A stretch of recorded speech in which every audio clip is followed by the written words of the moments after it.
ہے تو ذرا توجہ سے سنیے.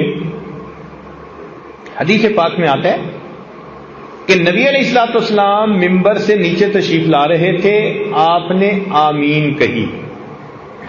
میں پوری حدیث پاک کا تھوڑا سا حصہ جو مضمون سے متعلق ہے وہ عرض کر رہا ہوں. صحابہ کرام نے پوچھا، اللہ کے نبی آج آپ نے یہ کیا فرمایا؟ تو فرمایا جب میں نے قدم رکھا تو جبرائیل امین میرے پاس آئے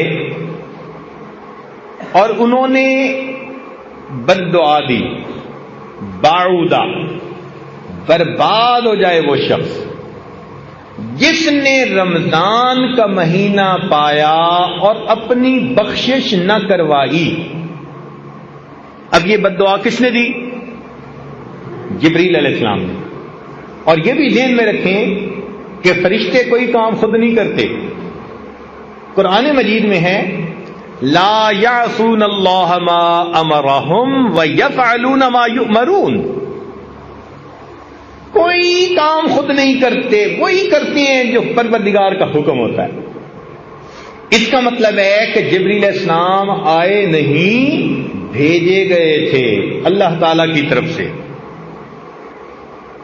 انہوں نے آ کر یہ بد دعا دی، برباد ہو جائے وہ شخص جس نے رمضان کا مہینہ پایا اور اس نے اپنی بخشش نہ کروائی. اب اس بد دعا کو سن کے نبی علیہ السلام کو امت کے اوپر کتنی شفقت تھی. رات کو سجدے میں اتنا روتے تھے، غار میں روتے تھے، دعائیں مانگتے تھے. اتنی امت کے اوپر شفقت تھی، رحمت تھی. تو اگر آپ بد دعا سنتے تو آپ تو سن کے تو فوراً کہتے کہ جبرائیل بد دعا میری امت کے لیے کیوں کر رہے ہو، مگر نہیں. حدیث پاک میں آتا ہے کہ جبرائیل علیہ السلام نے بد دعا دی اور نبی علیہ الصلوۃ والسلام نے فرمایا آمین.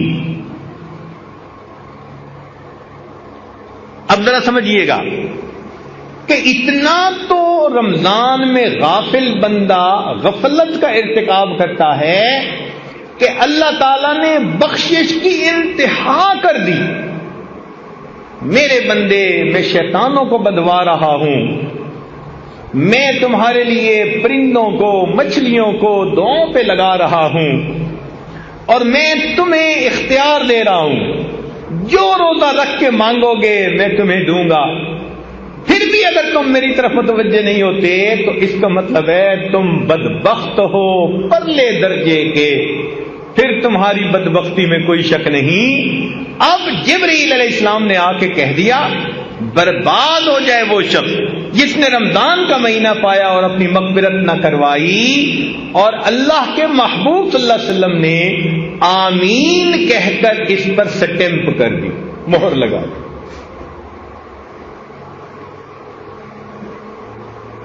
تو رمضان کے بعد کا دن یا تو ہمارے لیے عید ہوگا یا ہمارے لیے وعید ہوگا. عید کا مطلب ہوتا ہے خوشی کا دن اور وعید ہوتا ہے بندے کے لیے سزا کا دن. جن کی تو بخشش ہو گئی ان کی تو عید ہوگی اور جن کی بخشش نہ ہوئی ان کے لیے وعید ہوگی. اب یہ رمضان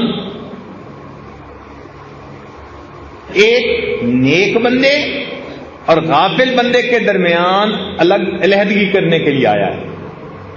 کچھ وہ ہیں جو اس مہینے میں زندگی کو بدلیں گے، حقوق العباد پورے کریں گے، حقوق اللہ پورے کریں گے، پچھلے گناہوں کی معافی مانگیں گے، زندگی کے رخ کو بدل لیں گے. یہ ہوں گے جو اللہ کی رحمتوں سے حصہ پانے والے ہوں گے. اور کچھ ایسے بھی ہوں گے کہ جو زندگی کی روٹین تھی وہ وہی رکھیں گے، اللہ تعالیٰ کو محتاج نہیں کسی کے. ایسے لوگ اپنی پیشانی پہ بدبختی کی مہر لگوا دیں، اپنے جہنم میں جانے کا راستہ ہموار کر دیں.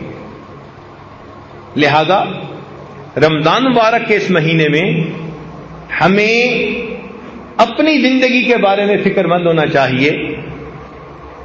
اللہ رب العزت جب کام کرنے پہ آمادہ ہیں، بخشش پہ آمادہ ہیں، تو ہمیں اپنی بخشش کروانی چاہیے، اہتمام سے روزہ رکھیں اور اس کے آداب اور شرائط کو پورا کرنے کی کوشش کریں، عبادت کریں اور اپنے اللہ سے خوب مانگیں۔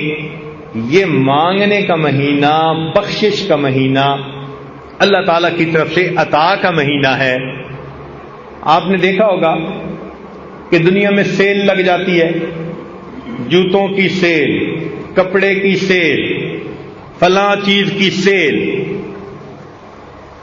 کوئی اس کا نام رکھتا ہے لوٹ سیل، کوئی نام رکھتا ہے میگا سیل۔ یہ سیل کیا بلا ہے بھائی؟ کہ جب مال نکالنا ہو نا،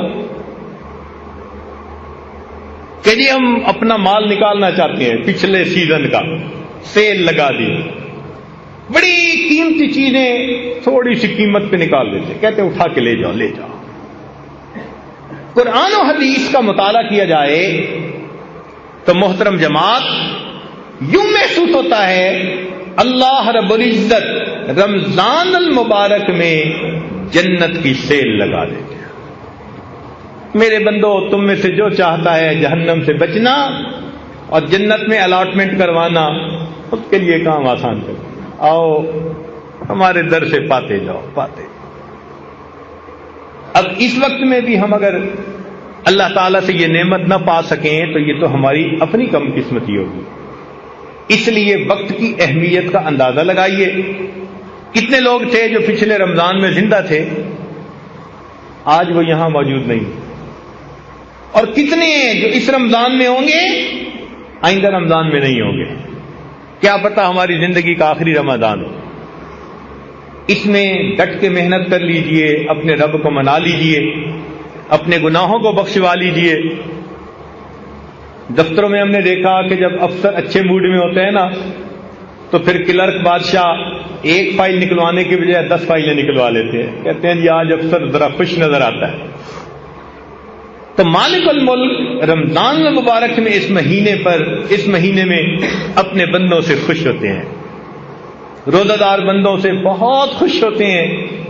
اپنی زندگی کے مسائل اپنے رب کے سامنے پیش کر لیجئے، اپنے رب سے اچھے فیصلے کروا لیجئے۔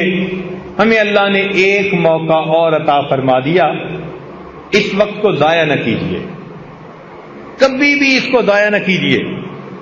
اس کو وہی ضائع کرے گا الا محروم۔ حدیث پاک میں آتا ہے جو یقیناً محروم ہوگا نا رمضان کی برکتوں سے، وہی محروم ہے۔